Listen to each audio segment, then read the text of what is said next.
Want some, get some. How about those friggin' Pirates? Yes, I am a pirate. You have to go with the Pirates because, of course, they have cannons and everything. It's a pirate's life for me. Be proud of who you are and what you are. You're Pirates. It is a first down. Pirates. Because when you're at East Carolina, you go for it every time. Or you don't coach at East Carolina, you don't come to East Carolina, you don't play at East Carolina with a weak heart. Write it. I think I've ever been in a building as loud as that was. It was deafening in there. We will get to Omaha. I can promise you that. Painted purple all night long in Eastern North Carolina. You're watching The Sports Objective, the podcast for Pirates.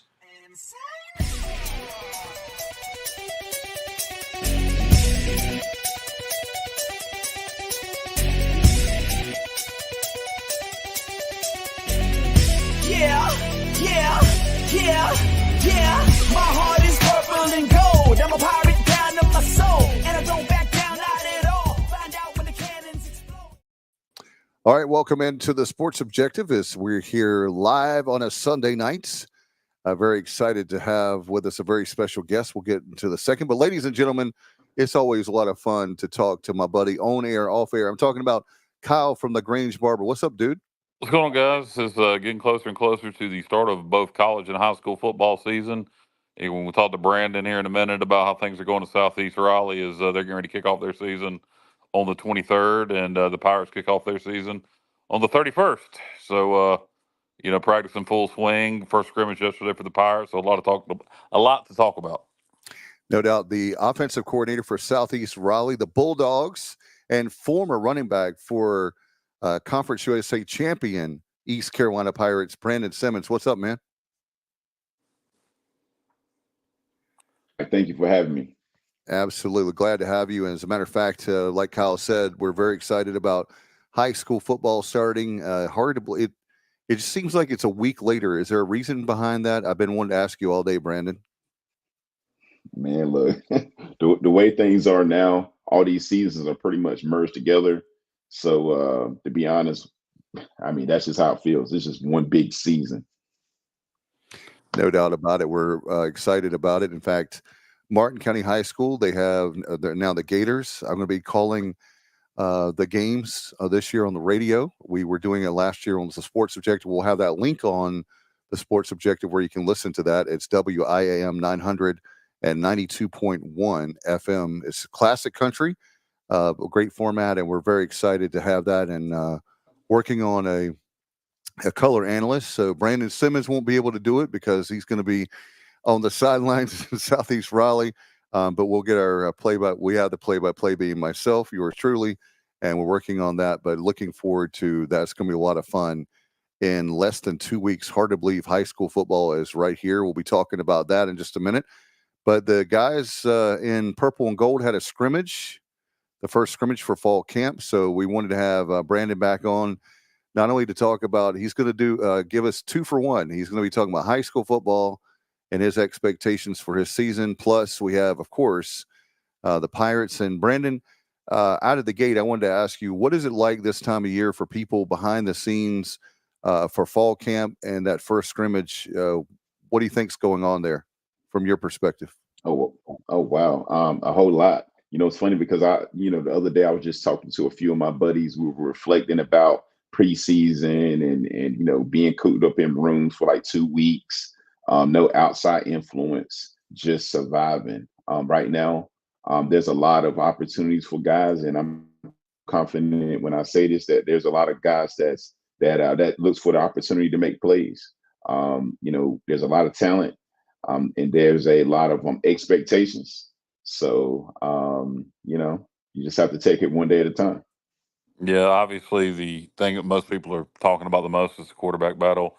Will it be Hauser? Will it be Jake Garcia? Coming out of the first scrimmage, looking at the notes, things Stephen Igo from Hoist Colors, 24/7 Sports, things he said. A lot of picks thrown yesterday by both quarterbacks. Sounds like a lot of it had to do with continuity with the offense, trying to run a lot of different things, trying to figure out what's working, and the way this offense runs, the speed of this offense, I think they need to name a starter sooner than later to get the continuity down with the offense, Actually, whether that be Garcia or Hauser. Probably after next week's scrimmage, they will. Um, you being a coach at the high school level, Brandon, what is that evaluation process like? Your offensive coordinator for evaluating quarterbacks. Obviously, it's different at different levels, but what are they looking at right now? I mean, obviously, you want the guy who can manage the offense best. You turn the ball over the least, but there's a fine line between turning the ball over and making plays. If the guy that turns the ball over is also the guy who makes the most plays, what do you do? So, how do you think that evaluation is going from your perspective as a high school coach? Evaluating the quarterbacks.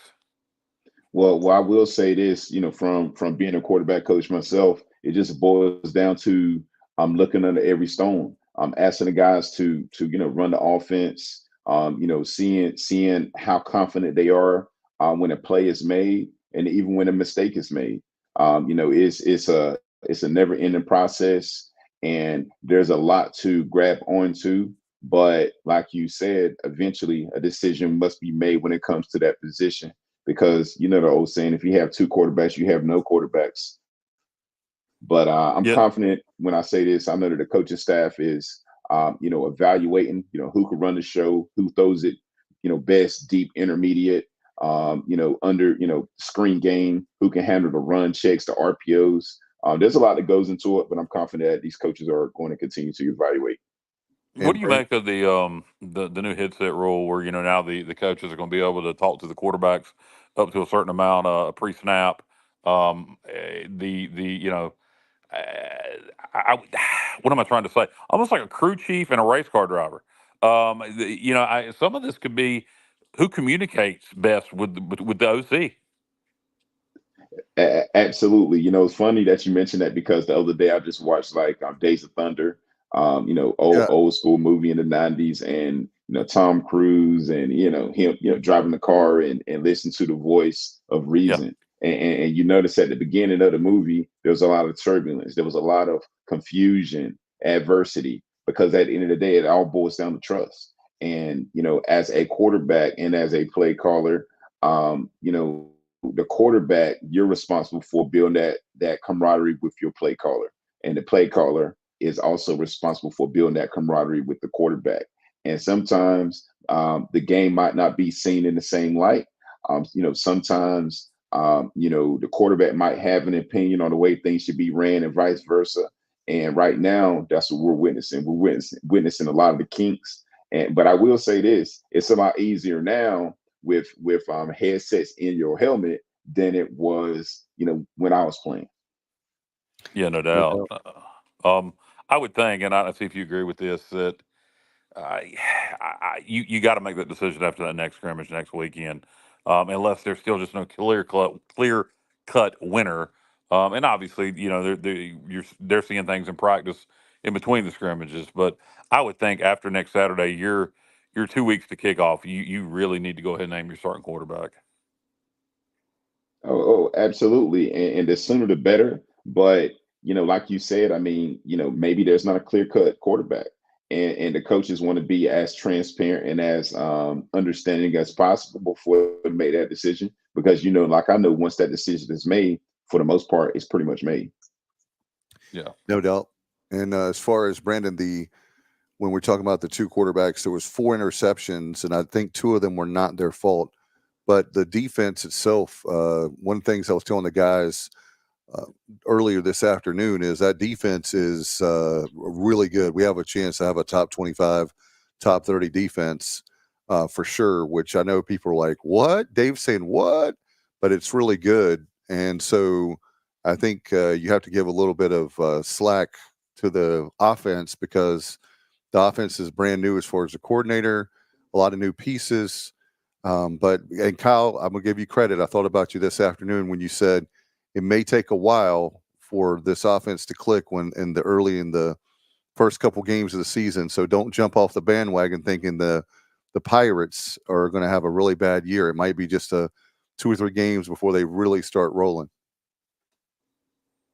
Yeah, definitely. No, it could be a situation where we're humming from game one. It could be game three, it could be game two, could be game four. When you're installing a new offense, as Brandon's aware. But I did want to tell you, for people, if you hadn't had a chance to read the notes from the scrimmage, this is a lot of stuff, and we lost Dave. He'll be back. Brandon, I'm in charge until Dave comes back, so we're in trouble. Oh, that's fine, man. We're in trouble. But we had some standout receivers. This stuff comes from Stephen Igo 24/7. This is from his VIP membership post, so just want to be transparent on that. And Igo, if you don't want me sharing the information, just tell me and I won't. But he mentioned that standout performances from yesterday's scrimmage. Anthony Smith, these are wide receivers.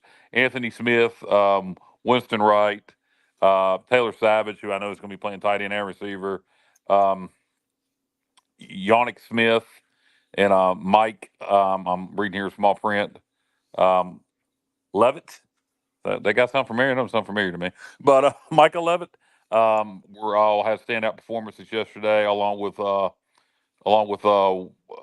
Jawan Patterson. Also looked good at receiver yesterday, and particularly standing out on offense is Bond at running back. Igo said he looked amazing yesterday with the ball in his hand every time he touches the ball. And this is against our defense. We got a pretty stout D line that he can score. So if we can keep him healthy in this new offense with the splits, the O line takes, Bond can make some big plays. Dave says I sound like a robot. Do I sound like a robot to you, Brandon? Am I cutting out here? No, you're fine on this end. Okay, Dave, maybe we should share it. But anyway, so Bond particularly looked good yesterday at running back, and if we can keep him healthy, like I said, with the splits the O line takes in this offense, he could have a big year. And of course, Rajay Harris wasn't mentioned here, but Brandon, you played running back, man. I love the way Rajay Harris catches the ball out of the backfield. What are your thoughts? You've seen Bond, you've seen Harris. What are your thoughts on both those players? And a player the size of Bond with his speed in this kind of offense, the tempo, wider splits with the O line, the damage he could do in space. Playing that position. You're asked to do a whole lot of things. And from what I saw, Bond, he popped out, but his high school tape also popped as well. What I like most about him, and again, kudos to all the guys, because at the end of the day, I will say that whoever is in, they are competing and they are battling. But like I said, with Bond, he does he does a lot of good things. He's growing into his own. He has great contact balance. He catches the ball very well, and he does a lot of good things. No, yeah, he does. And like I say, glad to see Harris back.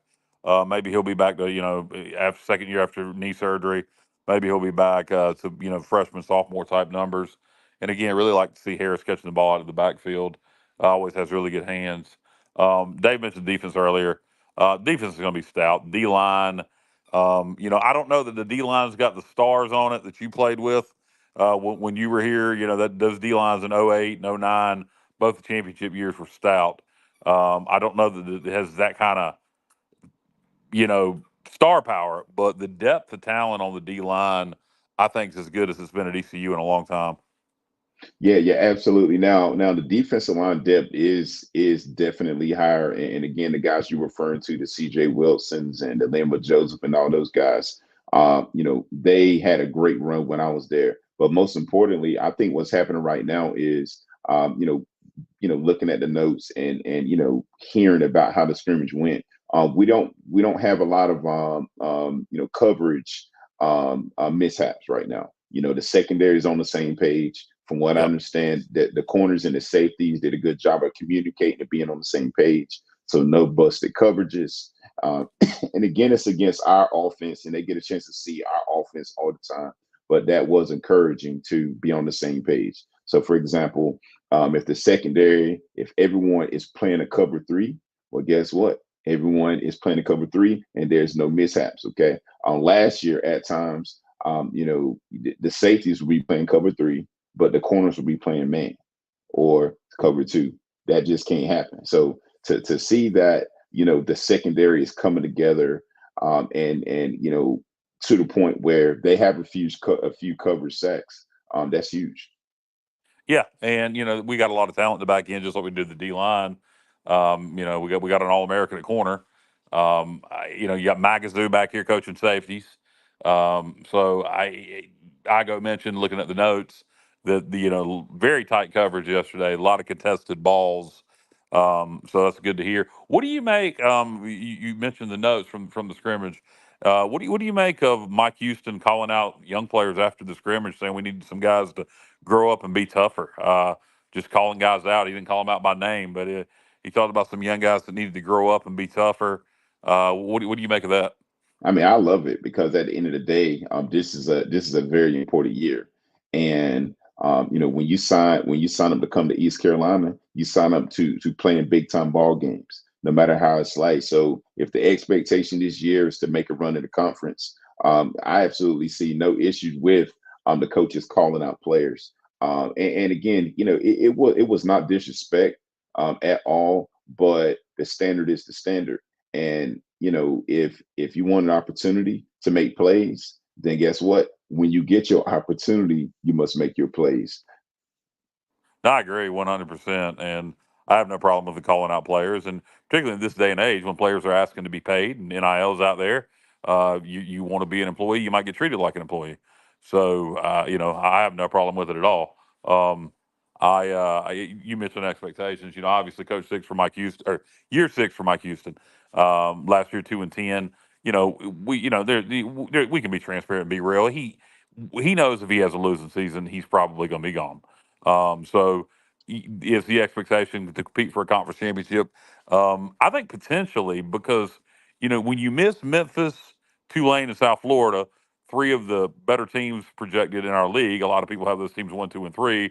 With all due respect to UTSA, who's considered to be really good too. So you miss three of the four best teams in the league. So the conference schedule is very favorable. Um, I I don't know what it's going to take. Is a bowl game enough? 6-6. Is that enough for Mike to get another year? Is it 7-5? I think Vegas has our over under at 6 wins, 6.5 wins. I think most people are taking the over. Um, it is a very big year, and I think that's why you're hearing a lot of the I'm not going to say panic by any means in Mike Houston's voice, but calling out, players to be tough. And, you can tell the intensity from him right now. Uh, there is talent there. The defense was good last year. You mentioned some blown coverage at times last year in the back end, but overall last year the defense was good. The offense was what let us down. If the offense can just be average, if the defense lives up to expectations, we should be a pretty good football team. Absolutely, and then to add on to what you just said, there's a lot of expectations because Mike, Coach Houston went out and selected the guy that he wanted to run the show on the offensive side. I mean, his OC comes from a great pedigree, being down there at Ole Miss. So yeah, I mean, and the talent is there, and the community is clearly behind the program. The resources are there. So the expectations is pretty high in Greenville, pretty high. Yeah, John David Baker comes up for Ole Miss, was co-OC there. Did not call the plays, obviously. This will be his first time calling plays, but great pedigree, like you mentioned. Originally has an air raid background, then kind of the Lane Kiffin Mhm. system, which is tempo based system. It'll be interesting to see how much of we look like Ole Miss, how much we look like a traditional air raid style offense. I think it'll be somewhere in between. I think the big thing is going to be tempo, from what I understand with JDB and what he likes to run. Like the tight end room a lot. That's something we hadn't talked about. Got a lot of talent in tight end room. There are pieces here on the offensive side of the ball. If it can click early, it could be a nice. It could be a really nice season. I look at the schedule, and a lot of people downplay the schedule. I think the schedule's a little tougher than people, particularly early, want to give it credit for. Norfolk State is Norfolk State. You should handle business there, although you can't take anybody for granted. Um, then after that, Old Dominion was a bowl team last year. People look at that Old Dominion game. Look, we were 2-10. Old Dominion circling that one as a win. Everybody circling ODU as a win for us. They were a bowl team last year. They upset App State in Norfolk last year. So you got ODU. Then after that, you come home and you played the before mentioned App State, who has owned us recently. They're favored in the Sun Belt. So very tough task with the Mountaineers. Then you go to Liberty, and everybody knows what Liberty did last year. New Year's Six bowl team. Then you come home and you play arguably your toughest conference game against UTSA. So it's a tough stretch after Norfolk State.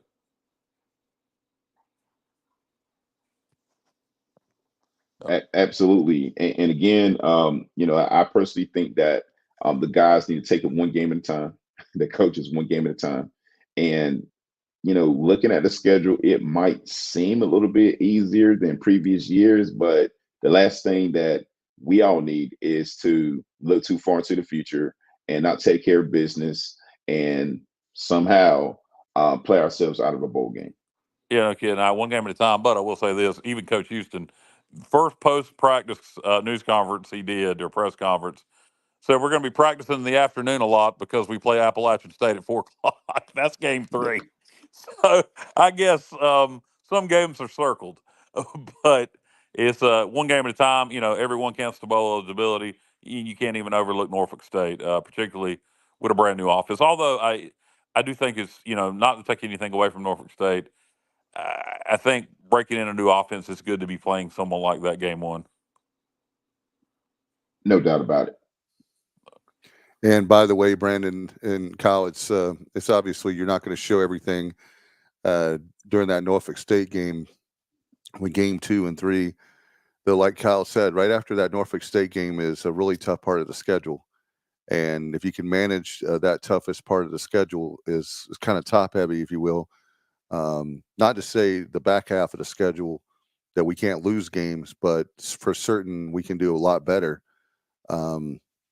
Potentially down the road, down towards the late October or the November part of the schedule, and we'll just have to wait and see. But I really am confident with JDB and Hauser and Garcia. Both are great quarterbacks. So, especially compared to what we had last year, and there was I think it was a much bigger drop off after Holt Nailers graduated than we realized.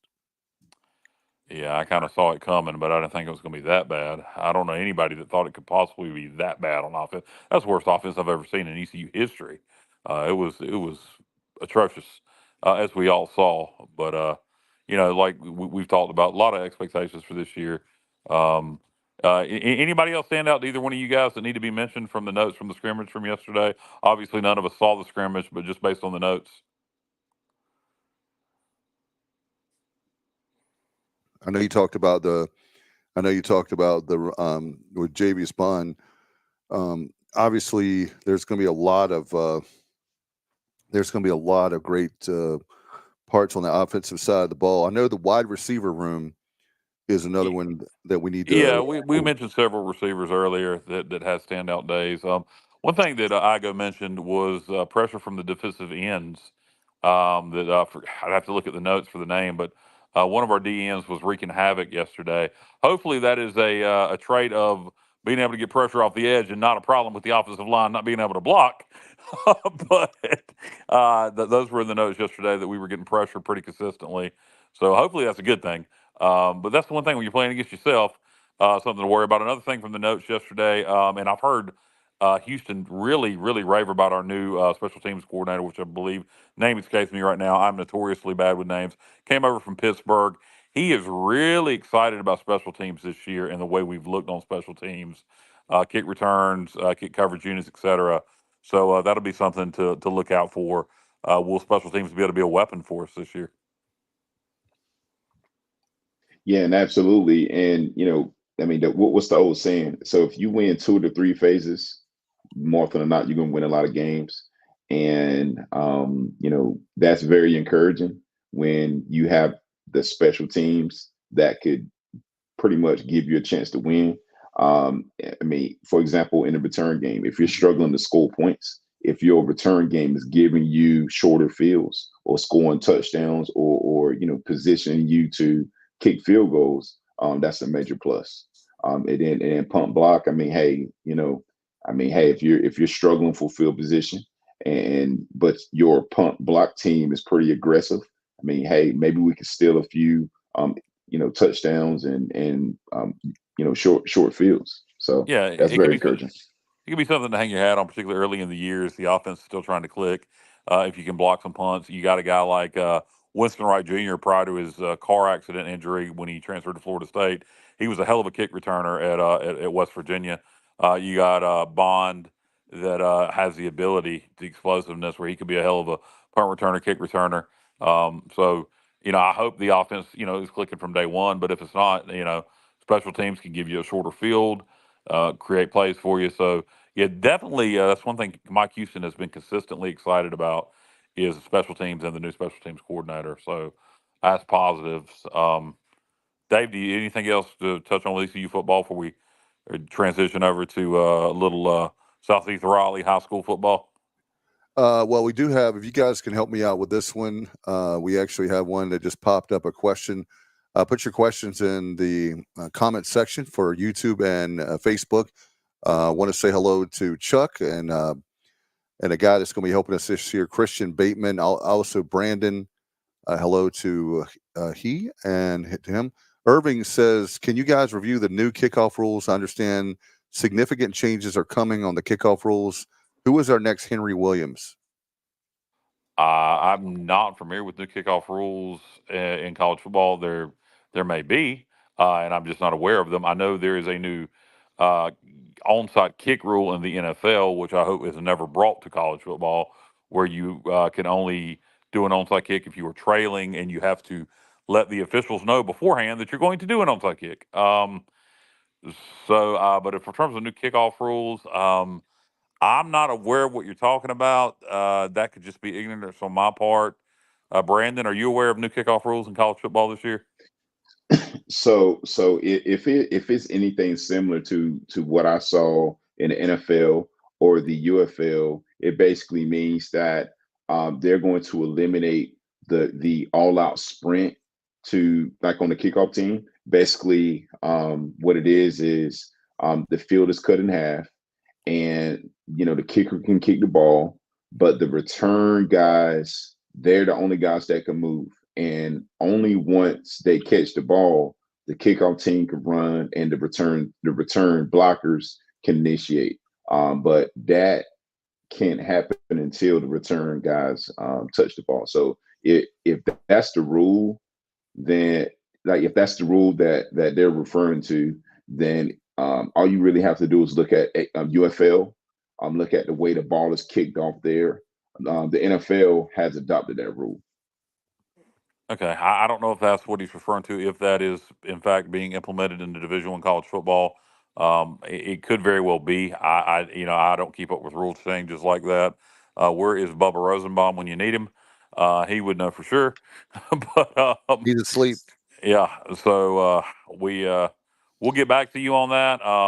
And sorry we can't answer that for you. I do apologize.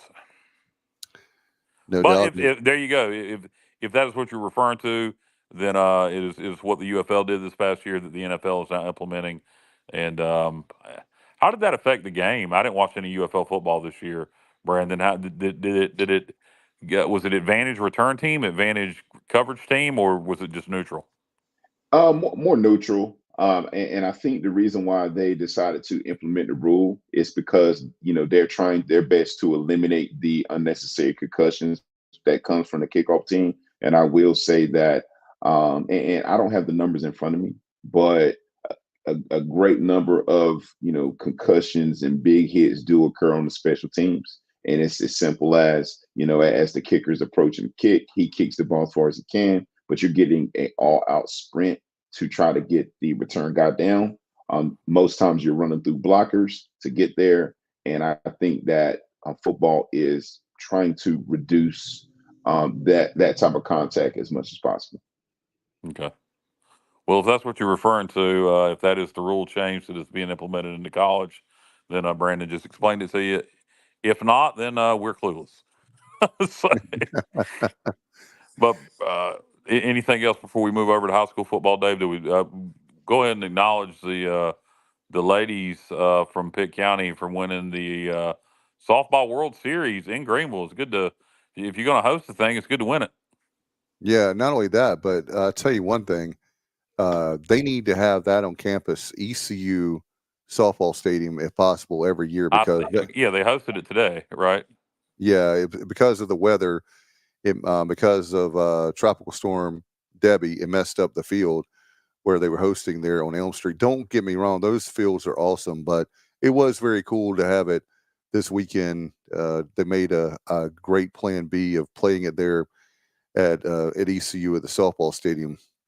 And I thought that just the whole look of that stadium is so nice, and it was standing room only. It was very cool to see that stadium. It was literally sold out, and they had people in in left field. What would be the softball version of the jungle, if you will? It was pretty Nice. cool. I've never seen that before.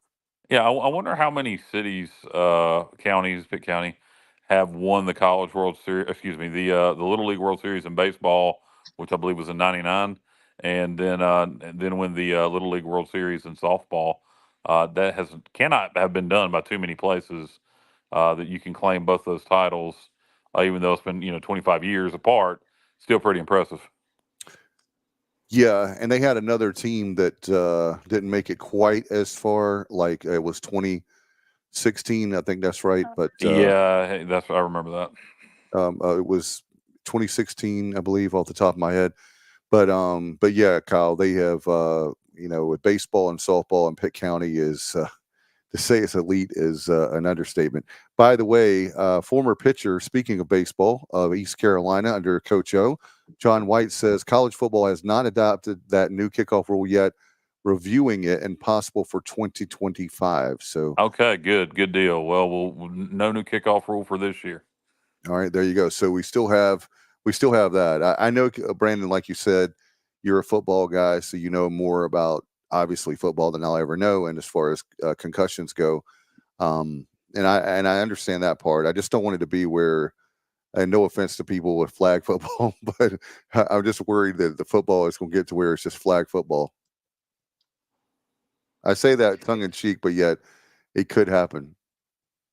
Well, and I think a lot of it is, and it's more so the lawsuits, the constant lawsuits that the NFL has been dealing with for so many years. I think most of it is the direct result from that.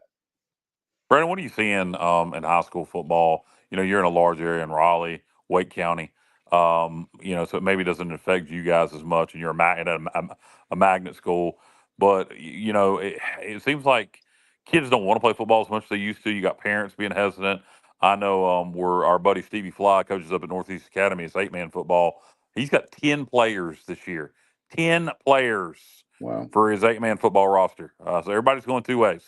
Um, so, are you running into that much? Do you see that there? Speaking about safety with concussions, are you seeing where kids are wanting to play high school football less than they did at one time in your area, or is it not affecting places like Wake County as much? Well, I've been a part of teams when, like, so I'll say about maybe 2018, 2017. You know, concussion scares were bothering a lot of people. But as for us, I mean, our numbers actually went up, and after speaking with a number of different coaches around the area, their numbers went up as well. I just think that um, you know it's going to be held by case situation. But I will say this with confidence that the high school football game is a lot safer than it's ever been. A lot of the language that my high school coaches and the coaches before that would use, we coaches can't use certain verbiage. And in order to coach on the field, we must be certified in CPR and all Wow. these head. Oh yeah, absolutely, heads up football. There's a lot of classes that we have to successfully pass before we can even step onto the field. So I will say that the game is as safe as it's ever been, and all sports have their highs and lows. But I do think that the high school football game. I think that football in general is safer now than it's ever been.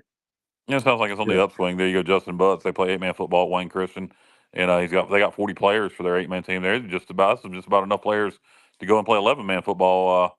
But there's a few years ago, Northeast Academy beat Wayne Christian for the state championship back in 2020 with Mr. Stevie Fly as head coach.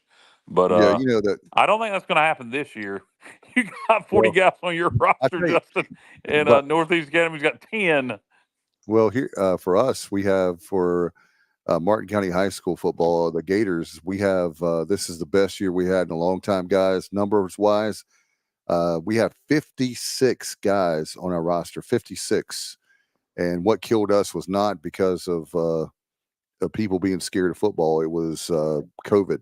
COVID hurt us, obviously, and you can blame everything on COVID. But last year and this year, we're finally starting to see the numbers back up. That's good. It sounds like high school football is on the rise then in terms of kids wanting to play. But I want to know why Wayne Christian isn't going to 11-man football. Yeah, Justin you got said 40 men. 40. Well, you got 40 men on an 8-man football. It's not even nothing to brag about. I mean, come on, Justin. But they want to. But look, hey, look at this again, Kyle. They won the state championship in 22, and they were runner-up in 20, and then the state runner-up last year in 8-man. So they must be doing something. Right. They got 40. They got enough teams to play, enough people to play 11-man football. Are you saying Justin fixing to start 8-man football? I mean 11-man. Yeah, that's what I'm saying. Wayne Christian needs to go to 11-man football. What that 8-man? You got 40 people on a roster. You playing 8-man football? Come on, man. Justin, get after you folks there at Wayne Christian. But anyway. Well, I tell you one thing, Brandon. Please, and here's one thing I want to talk to you about tonight. And I know I'm putting you on the spot when I ask you this. Can you help us understand the new classifications, because that's something that. Do you understand them yourself, Brandon? I mean, it's like 50 different classifications now. I'm saying that sarcastically, but I know there's always been pretty much eight classifications in the way they had the 1A, and the reason they did that is because in football you'd have a situation where you'd have a Williamston, Riverside playing like a small, really small 1A school, and they didn't want that, so they split each one of the divisions, 1A, 1AA, 2A, 2AA, all the way up to 4AA. But now I'm still having Justin says says it best. The new 8-man system sucks. He's talking about. But I thought he was talking about the classifications. But I just want to get your thoughts on that. So are we going to 1A versus to 8A now instead of having double A's in it? Okay. Yeah. That's that's actually all easier it to is. understand. Yeah, that's all it is. So instead of having 1A, 1AA, 2A, 2AA, it's just going to be 8A through 1A. That's all it's going to be. And what makes more sense to me. Yeah, and that's all it is. And what they're going to do is they're going to, rank all the high schools.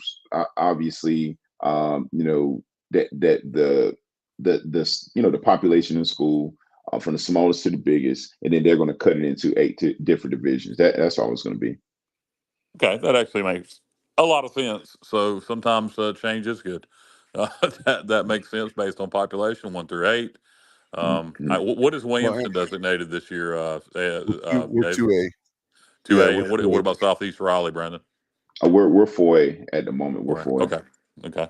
Now you say at the moment, do you expect to move up? Actually, the last time I looked at high school T, they had us 7A, I think. So yeah, they had us in 7A. But we won't know until the numbers are officially out. There's a lot that can happen between then and now. But last time I checked, we were 7A, maybe 6A. One of the two. So Justin's saying that Eastern Wayne, where he coaches, is a 2A, then they would move up to a 4A. Justin, I live literally right down the road from Eastern Wayne. I'm gonna come say hey at practice one day.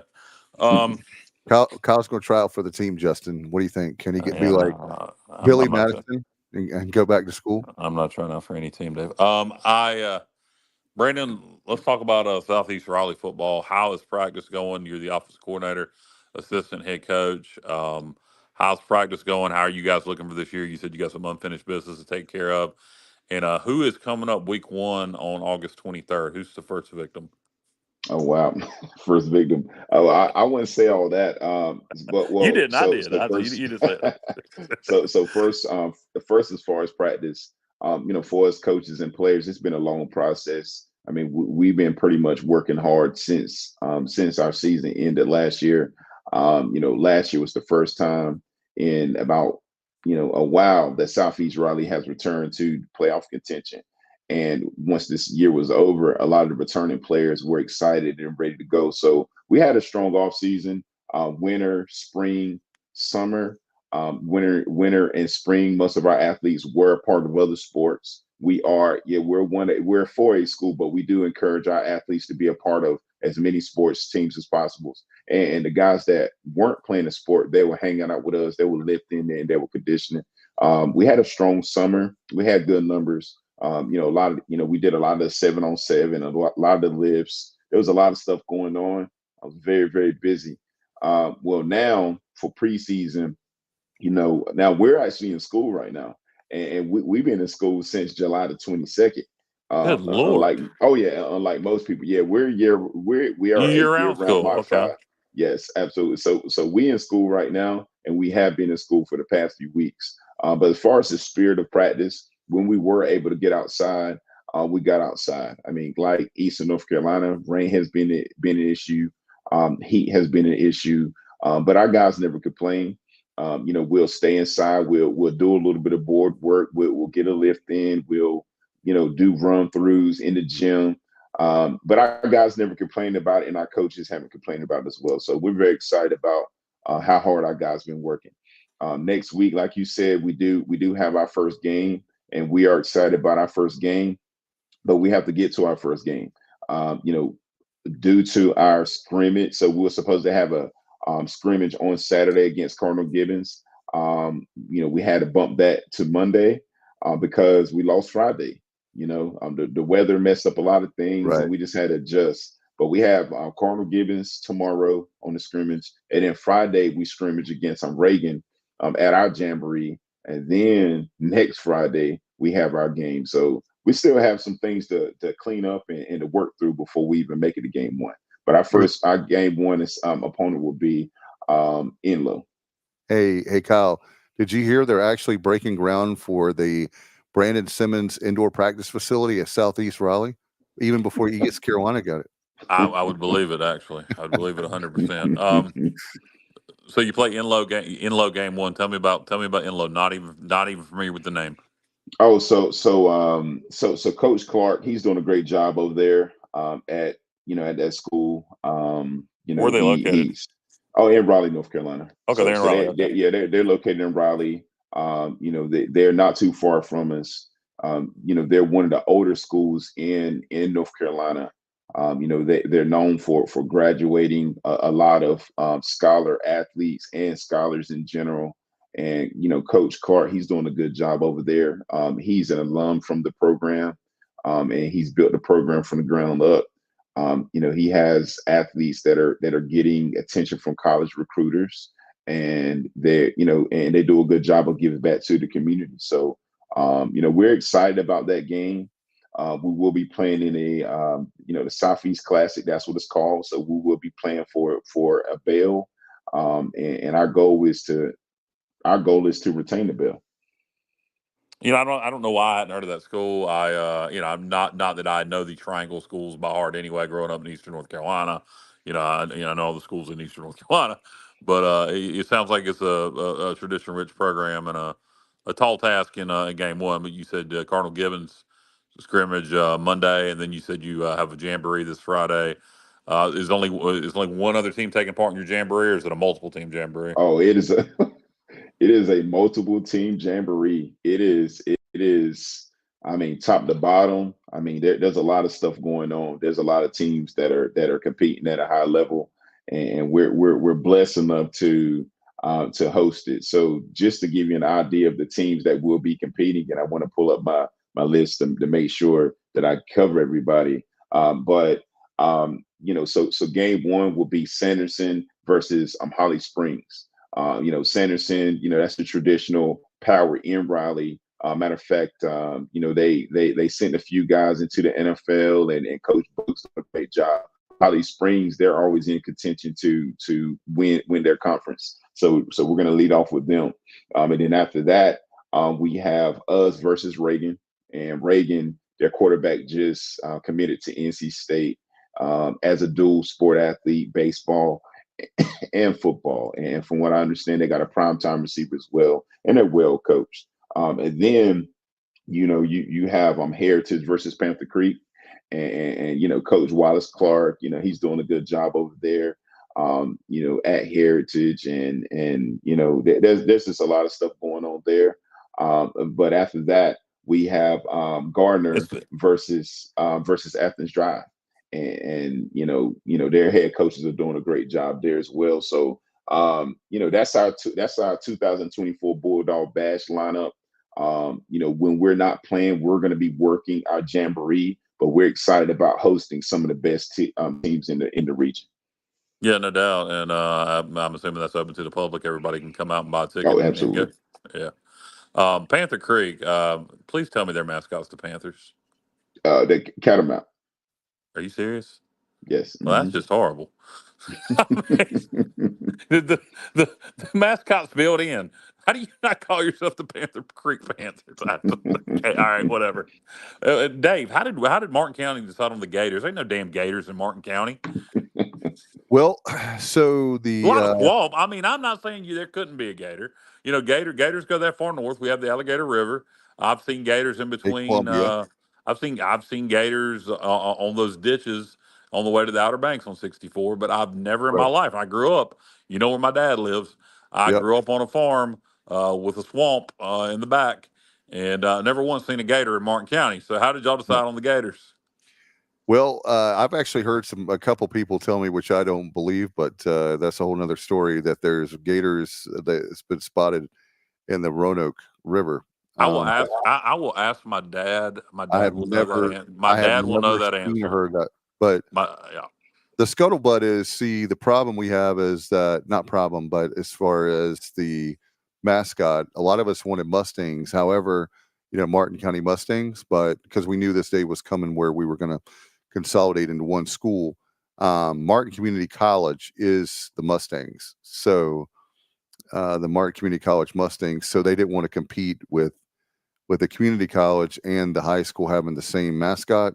So the next best thing for them was, as far as what the kids wanted and what the administration wanted, is the Gators. So, hey, and the football stadium is down in the swamp. It's like down. And so that's why they went with it. Hey, whatever the mascot is, I'm good with it, because I'm like, where is I don't even know. I've been, I visit, I go back to see my dad, but where's the high school located? Is it near where Williamston High used to be located, or? Yes. Okay. All right, cool. All right. Gotcha. Yeah. All right. Well, so, we got Dave calling high school football. We got Brandon coaching at Southeast Raleigh. Stevie isn't here, but he's the head coach of Northeast Academy. So a lot of high school football. And Stevie, actually, he's not here, but I'll promote it this Friday. They start their season 8-man football. I forget who he said they play. He told me, and the school is slipping my mind right now. So there is some private school football kicking off this Friday throughout the state. But guys, we got anything else we want to talk about? Anything else? Irving has a question for Brandon. If you have a question for Brandon, we have a few more minutes. So I know, Brandon, I didn't know that you were already, I learned something tonight. I know it was year round. I thought that you guys were getting ready to start up. So let's see. Irving has a question for you, Brandon. He says, hey, Brandon, as a former player, how crucial is indoor practice facility? I've seen some excellent teams here thrive without one. Yeah, but everybody else has one now. Yeah. So I think that it's important, because, it makes practice experiences a tad bit more enjoyable, especially whenever it's raining and all, snowing potentially. It's not a see all be all, but Black Cow said more and more programs are investing in indoor facilities. So, you don't have to be the first to get one, but you definitely can't be the last. Yeah, when Coastal Carolina is building one, App State's had one for years. I think we've raised. Look, here's my problem with it. We've raised 18 million of the 21 million. Build the damn thing. If you can't build it for 8, come on, just cut out a couple things. Tulane built one for 7 million. I mean, it does not have to have every bell and whistle. Houston alluded to it without saying it the other day. He said if we just had somewhere to practice in with a roof and lines on the field, That's I it. mean, you That's all you just need need. for it to be functionable. I don't That's want a it. picnic shelter like UAB, but it just something functionable. And at this point, I think most of your money after that's built, you got to keep up with the Joneses, so to speak. But honestly, in this day and age, most of your money going forward needs to go to NIL. That's what's going to get you players. You need a indoor practice facility for the purpose that it serves to get in and out the weather. Yep. But I really don't think it gets you recruits anymore. I think kids are going to go where they want to go. But Correct. the other thing is money. I mean, just like Brandon, if your principal or AD came to you and said Coach Simmons, we can spend $50,000 to improve the facilities here at the high school, or we can give you a $50,000 raise. Which one are you going to choose? Well, Brandon wants to win, so So I mean, it's I think NIL really, but we got to get they the indoor actually, practice. We got to get the indoor practice facility built for it to. yeah. And right now, I think particularly where it's hurting us now, and I understand the point people saying we've won without them and we can continue to win without them. But right now, particularly during installation, when you're trying to install on community Christian, okay, that's who Northeastern's playing, community Christian. But when you're trying to install an offense right now, which is what we're trying to do, that is particularly to me when you need an indoor practice facility because you're trying to Yes. learn, you're trying to install. It is hard to concentrate and install things when it's pouring rain. It's harder to learn. When you're practicing and repeating things, but when you're trying to install and learn, I think that's really probably where an indoor facility could benefit you the most. Guys, when Coach Brandon, you Montgomery, agree with that? Oh, absolutely. And so the reality is, if you pride yourself on being a fast tempo team that sprays the ball all over the yard, it's a lot easier to do that under ideal weather. If it's not raining outside. But if it's raining outside, that limits what you can call, that limits what you can do. And installing from inside is a major plus. Absolutely. yeah, when Montgomery, his last year, I'll never forget, in 2018, there was 9 practices, 9 days in the fall where they were rained out. They couldn't practice for nine different days. So think about that. If we have an indoor practice facility, we don't have to worry about that anymore. To me, the money's raised. I'm sorry, but just build it with what we have.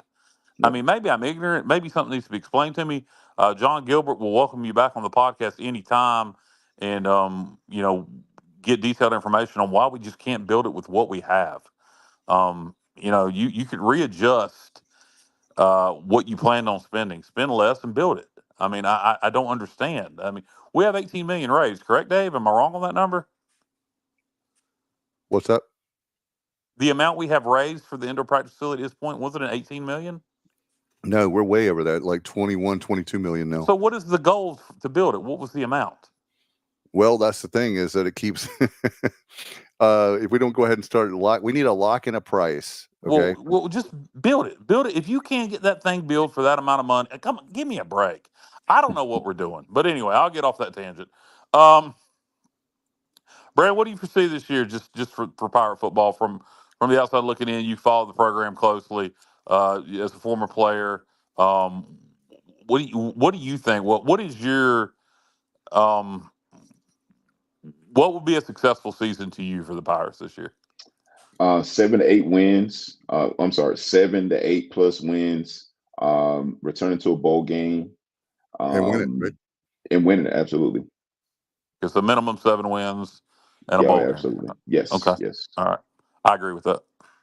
Yeah, I think we're gonna do well. I tell you what, guys, the amount of attention that's been given to this team, and you were talking about, Kyle, you were talking about earlier, the reason this team is going to be successful is because of the NIL money that we had this year compared to last year. Yes, it's going to help to have the new offensive coordinator and the new scheme and all that, but you also have to have the players to be able to execute those plays. And I think you're going to see that because we have the NIL, we're going to go back bowling this year for sure. I think it's a question, like Brandon said, I think it's a question of how many wins. We're definitely going bowling, but it's going to be which bowl we're going to be playing in. Is it like the Cure Bowl, or is it going to be a really big bowl, or somewhere in the middle? Yeah, hopefully. I think you got to win at least 6, but I think 7+ really is what we need to do this year. Oh yeah. But time will tell. A lot of football. We're just getting started. You got high school football starting up. You got week 0 of college football coming up on the 24th. I'm ready. I'm ready to. I'm not a big NFL guy, so the preseason NFL stuff don't do much for me. So I am all ready for college football, and look forward to high school football starting too. Yeah, I tell you what, with the NFL, I didn't realize there's 29 preseason games, and it just like, I mean, I'm a huge NFL fan, but really you don't get to see a lot of the stars play because of they don't want to get them injured or whatever. But I can't wait for that being the week after Labor Day, and we'll have to wait and see, Brandon. With the Falcons, they've got with Penix, and you also have Taylor Heineke. They played for the Redskins, and now with the Falcons, that played at ODU, and they have Kirk Cousins. So, we'll see how they do. Maybe one day Kirk will win the big one. I don't know, but maybe. I have some friends that are Falcons fans, and I feel bad for them. But anyway, and I know they feel bad for me because my team, the Commanders, the Redskins, haven't won in many years. So, and when it comes to the Super Bowl, that's what I look at. For sure. Brandon, do you have anything before we go? We appreciate you so much, man, for coming on. Guys, did you one final question? Did you guys watch the Olympics at all? Yes. Very little. Glad to see Simone Biles, win gold again. She's a legend at this point. My favorite part of the Olympics is probably the break dancer from Australia who's gone viral for doing the worst thing in the history of the Olympics. It's just, I mean, I don't want to make fun of the girl, but my goodness, I don't know. I think I could do that. I mean, what was she doing? Well, I'll tell you one thing. The Paris Games, they did a great job with the facilities. They did a I've great actually job. heard a lot of complaints about the facilities. They No were air, really no cool. air conditioning. And what about and another thing, guys? This was interesting. I felt my age over the last couple of weeks because how about the fact that you have now with Peacock, you can stream like any sporting event. Yes. I mean, it was overwhelming. It was like before. Yes. I grew up in the days where whatever was on prime time or whatever was on, that's all you could watch.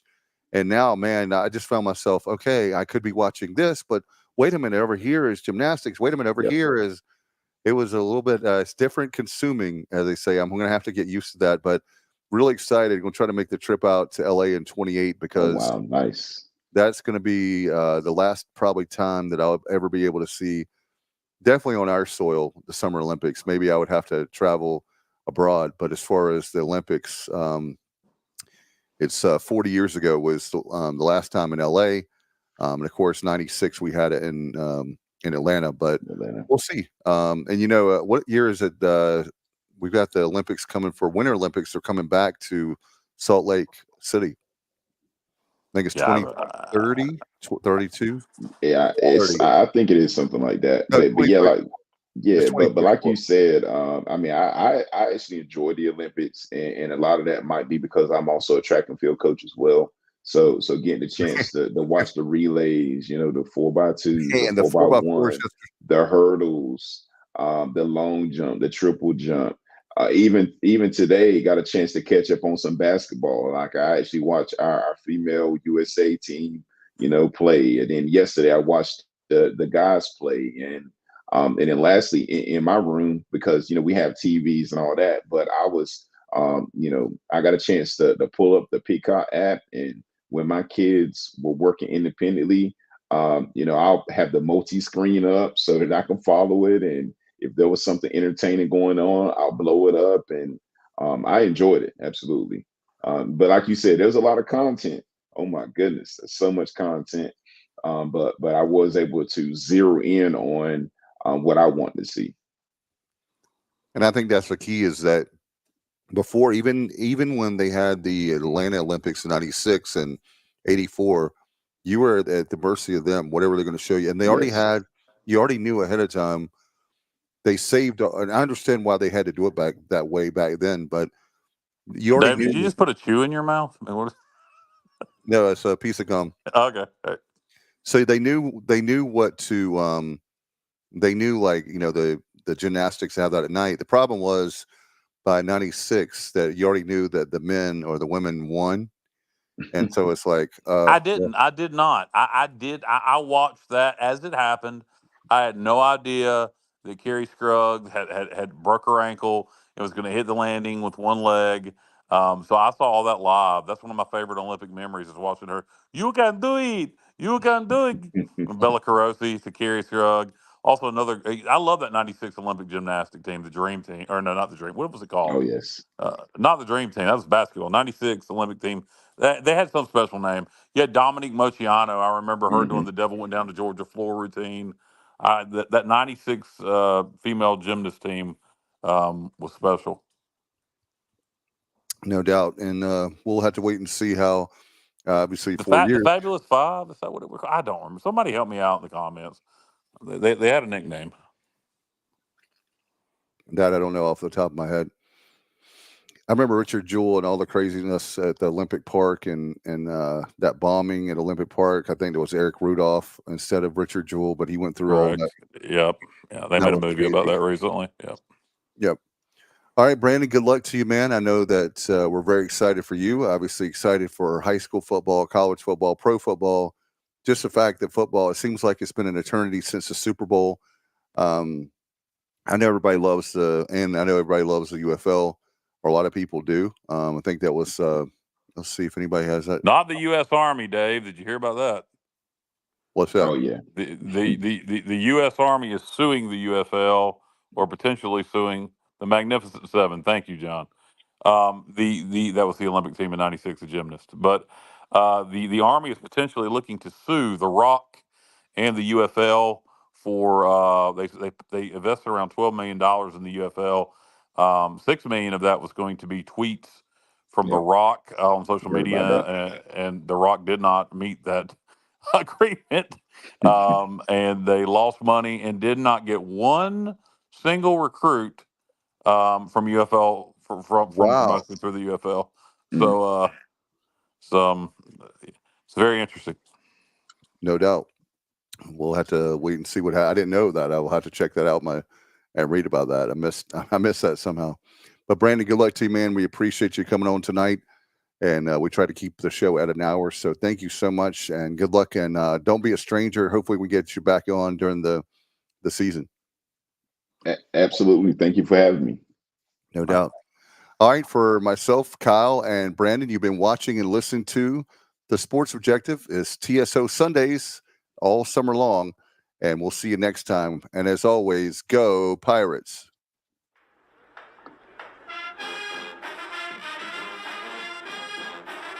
You're watching The Sports Objective, the podcast for Pirates.